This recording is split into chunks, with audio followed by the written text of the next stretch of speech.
নমস্কাৰ সকলোকে স্বাগতম জনাইছো মোৰ ইউটিউব চেনেল টাইমছ অসম নিউজলৈ। আজিৰ ভিডিঅ'টো আমাৰ অংগনবাড়ী কৰ্মী সহায়িকা বাইদেউসকলৰ বাবে খুবেই গুৰুত্বপূৰ্ণ খবৰ আৰু ভাল খবৰ আমি ক'ব পাৰোঁ, কিয়নো আপোনালোকে জানে যে দীৰ্ঘদিন ধৰি অংগনবাড়ী কৰ্মী সহায়িকাই দিনে নিশা অৰ্থাৎ দিবানৈশ ধৰ্মঘট অব্যাহত ৰাখিছে। প্ৰকল্প চলাই আছে অংগনবাড়ী কৰ্মী সহায়িকাই আন্দোলন। আপোনালোকে জানে যে সচলত 26 ফেব্ৰুৱাৰীৰ পৰা ধৰ্ণা কাৰ্যসূচী পুনৰাই আৰম্ভ কৰিছে, অৰ্থাৎ অসহযোগ কাৰ্যসূচী আৰম্ভ কৰিছে। কাইলৈ চৰকাৰ আৰু সন্থাৰ মাজত হ'ব পুনৰ আলোচনা। এই কথা ইতিমধ্যে CITU সদৰি কৰিছে, অৰ্থাৎ চেণ্ট্ৰেল ইণ্ডিয়ান ট্ৰেড ইউনিয়নৰ তৰফৰ পৰা এইখিনি কথা সদৰি কৰা হৈছে যে কাইলৈ চৰকাৰ আৰু সন্থাৰ মাজত মাননি বৃদ্ধিৰ যিটো দাবী, এই দাবীসমূহলৈ পুনৰ আলোচনা হ'ব। কি ভাবে আপুনি যে অংগনবাড়ী মাননি কিমান হ'ব পাৰে বা অসম চৰকাৰে মানি ল'বনে? এই বিষয়ে সবিশেষ আমি জানিম। তাৰ আগতে CITUৰ তৰফৰ পৰা কি আহিছে আপডেট চাওক। গুৱাহাটীত 2 মাৰ্চ 2024 আজিয়ে প্ৰকাশ পাইছে ICDSৰ ৰক্ষা আৰু মাননিৰ সলনি মজুৰি আদায় দিয়া অথবা মজুৰি দিব নোৱাৰালৈকে মাননিৰ পৰিমাণ বৃদ্ধি কৰাৰ দাবীত চলি থকা অংগনবাড়ী কৰ্মী সহায়িকাৰ বিক্ষোভ ধৰ্মঘটে কৈছে যে মজুৰি আদায় দিয়া বা অথবা দিব নোৱাৰালৈকে মাননি বৃদ্ধি কৰাৰ দাবী চলি থকা অংগনবাড়ী কৰ্মী সহায়িকাৰ বিক্ষোভ ধৰ্মঘটে আজি 6ষ্ঠ দিন অতিক্ৰম কৰিলে।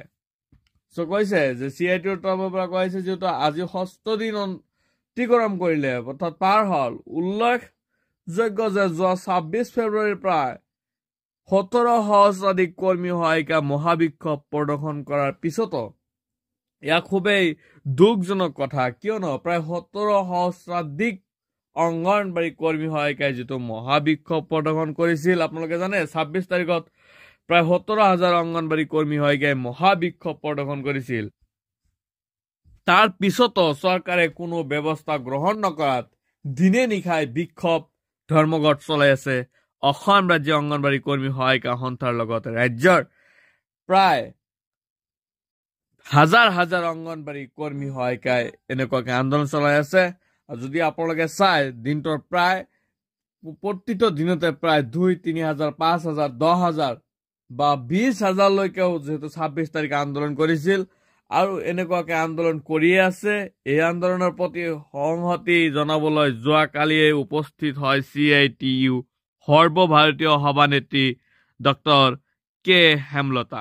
আপোনালোকে বাইদেউক চাইছে আগতে বা নিউজ চেনেল বিলাকতো আপোনালোকে চাইছে যে বাইদেউ মোৰ ভিডিঅ'ৰ স্ক্ৰীণতো আপোনালোকে নিশ্চয় ভালকে চাইছে। এইজনী বাইদেউ ডক্টৰ কে হেমলতা বাইদেউ, সভানেত্ৰী বাইদেউ, আৰু এই বাইদেউ উপস্থিত হৈছিল আৰু তেখেতে কাৰ্যসূচীত অংশ লৈ দিনে নিশাই মুকলি আকাশৰ তলত মহিলা কৰ্মচাৰীসকলক BJP চৰকাৰৰ ধৰ্ণা আৰু বিক্ষোভ কাৰ্যসূচী কৰিবলৈ বাধ্য কৰাইছে বুলি অভিযোগ কৰে। কেন্দ্ৰ তথা অসমৰ ডাবল ইঞ্জিন চৰকাৰ। আপোনালোকে জানে যে অসম চৰকাৰে কৈ আছে কেন্দ্ৰ তথা অসমৰ ডাবল ইঞ্জিন চৰকাৰে কাম কৰা মহিলা কৰ্মচাৰীক উপযুক্ত মজুৰি দিব নোৱাৰে, কিন্তু বিগত বছৰত দেশৰ বৃহৎ পুঁজিপতিসকলক 200 লাখ কোটি টকা বেংক ঋণ ৰেহাই দিছে। হেমলতাই জনাই যে যোৱা সময়ছোৱাত মোদী চৰকাৰে প্ৰায় 10 লাখ কোটি টকাৰ চৰকাৰী কৰ বৃহৎ কৰ্পৰেটক ৰেহাই দিছে, অথচ দেশৰ কৃষি আৰু শ্ৰমজীৱী মানুহৰ ওপৰত প্ৰতিদিনে কৰৰ বোজা জাপি দি আহিছে। আপোনালোকে এইখিনি জানে যে এই হেমলতা বাইদেৱে কি কৈছে ইতিমধ্যে, কিন্তু ইয়াৰ মাজত এটা খুবেই ইণ্টাৰেষ্টিং খবৰ সেয়া হৈছে অসম চৰকাৰৰ সৈতে পুনৰবাৰ এইবাৰ চৰকাৰ পক্ষৰ সৈতে এইবাৰ সঞ্চালক কাৰ্যালয়ত নহয়, এইবাৰ মাতিছে চৰকাৰ পক্ষ আৰু মাতিছে আৰু বুজাবুজি চুক্তিত এইবাৰ মাতিছে অসম ৰাজ্যিক অংগনবাড়ী কৰ্মী সহায়িকা সন্থাক। চৰকাৰখনে দেশৰ গুৰুত্বপূৰ্ণ কামবোৰ আঁচনিভুক্ত কৰ্মচাৰীসকলৰ জৰিয়তে কৰি আছে। আপোনালোকে জানে যে দেশৰ যিবিলাক গুৰুত্বপূৰ্ণ কাম আছে সেইবোৰ আঁচনিভুক্ত কৰ্মচাৰী, যিবিলাক আমাৰ অংগনবাড়ী কৰ্মী সহায়িকা হওক বা আশা কৰ্মী হওক বা যিবিলাক আমাৰ আঁচনিভুক্ত বা আঁচনিত অন্তৰ্ভুক্ত আছে, সেই কৰ্মচাৰীসকলৰ জৰিয়তে এই ইম্পৰ্টেণ্ট কামসমূহ কৰাই আছে বুলি এইদৰে CITUৱে লিখিছে। কিন্তু তেওঁলোকক উপযুক্ত মজুৰি প্ৰদান কৰা নাই বুলি কৈছে CITUৰ তৰফৰ পৰা। কৈছে যে তেওঁলোকক কাম কৰাই আছে ঠিকেই, কিন্তু তেওঁলোকক উপযুক্ত মজুৰি, যেহেতু কাম কৰিছে তাৰ কামৰ লেবাৰ হলে তথাপিও লেবাৰৰ মজুৰি আছে, আৰু সেই মজুৰিও পোৱা নাই অংগনবাড়ী কৰ্মী সহায়িকা। চৰকাৰৰ এনে অপকাৰ্যৰ বিৰুদ্ধে অসমত অংগনবাড়ী কৰ্মী সহায়িকা সকলে দিনে নিশাই অৱস্থান ধৰ্মঘট কৰি নজিৰ সৃষ্টি কৰিছে।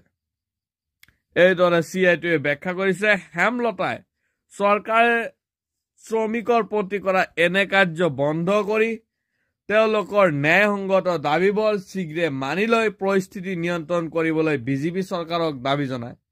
হেমলতা বাইদেৱে এনেকৈ কৈছে যে চৰকাৰে যাতে এইবোৰ শ্ৰমিকৰ প্ৰতি কৰা এনে কাৰ্য, যিবোৰ কাৰ্য চৰকাৰে কৰি আছে সেয়া বন্ধ কৰিবলৈ দাবী জনায়, আৰু ন্যায়সংগত যিবোৰ দাবী আছে শীঘ্ৰে মানি লৈ পৰিস্থিতি নিয়ন্ত্ৰণ কৰিবলৈ বিজেপি চৰকাৰক দাবী জনায়। আজি কাৰ্যসূচীৰ পৰা সংগঠনটোৰ সভানেত্ৰী জয়মতী দাস আৰু সাধাৰণ সম্পাদিকা ইন্দ্ৰা নেওৰে জানিবলৈ দিয়ে যে অসমৰ বিভিন্ন সংগঠনে তেওঁলোকৰ এই ন্যায্য প্ৰাপ্যৰ আন্দোলনৰ প্ৰতি সমৰ্থন জনাইছে। খুবেই অংগনবাড়ী কৰ্মী সহায়িকাৰ বাবে ভাল খবৰ, যিহেতু ৰাজ্যৰ বহুকেইটা সংগঠনে অংগনবাড়ী কৰ্মী সহায়িকাৰ যে আন্দোলন বা যি বিক্ষোভ, যি প্ৰচেষ্টা তাত সহযোগ কৰিছে বা সমৰ্থন আগবঢ়াইছে।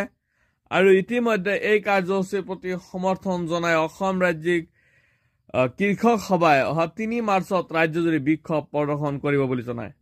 অৰ্থাৎ এই কাৰ্যক সমৰ্থন জনাই কৃষক মৰ্চাই অংগনবাড়ীৰ হকে মাত মাতিব। এইবাৰ এয়া খুবেই ভাল খবৰ যে অংগনবাড়ীৰ লগত বিভিন্ন সংগঠন এড হৈ আছে বা একলগ হৈ আছে বা ধৰ্ণা কাৰ্যসূচীত যোগদান কৰিব বা তেওঁলোকৰ হকে মাত মাতিছে। কৃষক সভাই অহা 3 মাৰ্চত ৰাজ্যজুৰি বিক্ষোভ প্ৰদৰ্শন কৰিব বুলি জনায়।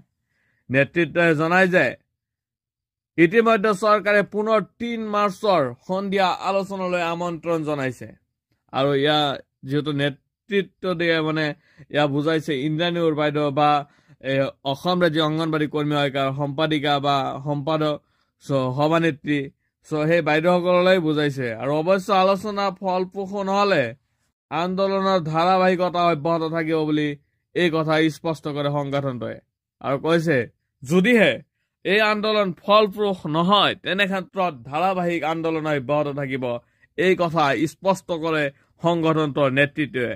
ইপিনে আজিৰ কাৰ্যসূচীত কংগ্ৰেছৰ মহিলা মৰ্চাৰ সভানেত্ৰী মীৰা বৰঠাকুৰ, বেংক এমপ্লয়িজ এছ'চিয়েশ্যনৰ নেতা দিবাকৰ বৰ্মন, অসম ৰাজ্যিক কৰ্মচাৰী ফেডাৰেশ্যনৰ সম্পাদক নিবাৰণ পাটগিৰি আৰু অসম ৰাজ্যিক আশা ইউনিয়নৰ প্ৰতিনিধি এটা দলে অংশ লয় আৰু প্ৰতিবাদীকাৰীসকলক উদ্দেশ্য বক্তব্য ৰাখে। বক্তাসকলে চৰকাৰৰ মহিলা বিৰোধী নীতিক তীব্ৰ সমালোচনা কৰে।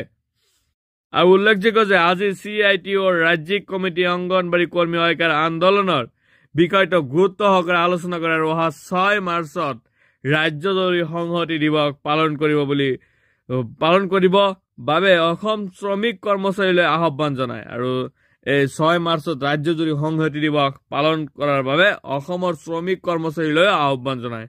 উক্ত দিনা অসমৰ জিলাই জিলাই CITUৱে বিক্ষোভ সমাৱেশ সংগঠিত কৰিব আৰু অসমৰ মুখ্যমন্ত্ৰীক অংগনবাড়ী কৰ্মী সহায়িকাৰ ন্যায্য দাবী মানি ল'বলৈ অনুৰোধ জনায় CITUৰ তৰফৰ পৰা।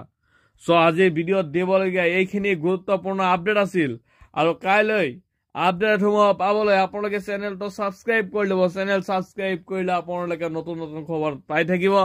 আৰু ভিডিঅ'টো যিমান পাৰে সিমান বেছি শ্বেয়াৰ কৰি দিয়ক। খুবেই ভাল খবৰ ক'ব লাগিব, কিয়নো যদি কালি মিলিত হয় অসম চৰকাৰে যাতে এটা সম্ভাৱ্য যিখিনি তেওঁলোকৰ দাবী অনুযায়ী বজাৰৰ যিটো মূল্য সেই দাবী অনুযায়ী যাতে মাননি বৃদ্ধি কৰি দিয়ে তাৰে আমি আশা ৰাখিছোঁ। আৰু অসম চৰকাৰে যাতে এই বাইদেউসকলৰ দুখ বুজে আমি তাৰে আশা কৰিছোঁ।